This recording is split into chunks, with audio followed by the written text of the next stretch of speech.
सान भाई अत्यंत आत्मीय महांगार नवनिर्वाचित विधायक आदरणीय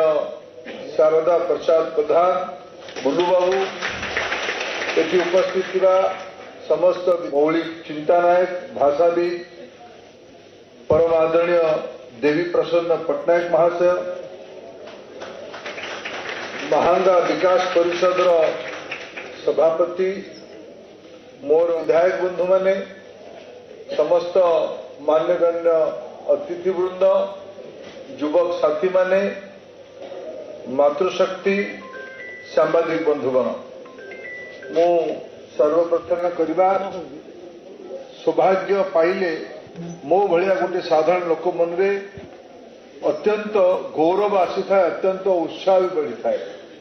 आज बुल्लू बाबू तथा विकास परिषद से मत कहले अनुरोध बुल्लू बाबू अनुरोध दियंती आदेश दियंती मैं महांगा विकास परिषद को किसी कारण पाई कृतज्ञता ज्ञापन करी ओडिया लोक भावे ओडिया महापुरुषंकर स्मृति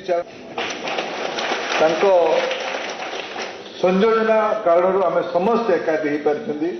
आम जातिर आम राज्यर आम समाजर जन अत्यंत बड़ व्यक्तित्व गीतिनाट्य देखिले ओडिशार संस्कृतिर झलक को उपभोग करले प्रेरित हेले और किछि क्षण आदरणीय श्री पट्टनायक कले चलिबो घर बतई देले चलिबो जो भली आमे मंदिर को कौन एक आध्यात्मिकतार प्रभाव रे 142तम जन्म जयंती को पालन करिवार आज उद्यापन उत्सव 14 दिन व्यापी उत्सव उपरंते आज समस्त एकाठी किसी समय ये मंदिर को प्रतिदिन गला बेले नुआ किसी कथा हुए मुख सागर टे मुंड नुआ घंटी बजेवा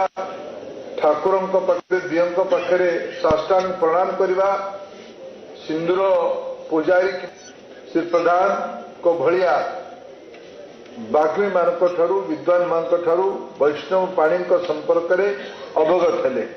गुड़िए कथा आम मंदिर को जाना चंदन पूजारी लगेवा अपेक्षा करवा प्रसाद पाई तुलसी पत्र पाई फेरवा प्रतिदिन काम आम कहीं भावती नहीं जे प्रतिदिन कौन माई जा प्रतिदिन कौन माई जा तो 2-5 वर्ष मन को संतोष देवाई आत्मविश्वास बढ़ाई भूल मागिबाई आशीर्वाद नापी प्रतिदिन मंदिर जाती गोटे कृतज्ञ समाज योग्य भावे तार सभ्यतार एही भली वीडियो देखिबा पाई आम चैनल को लाइक शेयर सब्सक्राइब करंतु। Video report Odia news.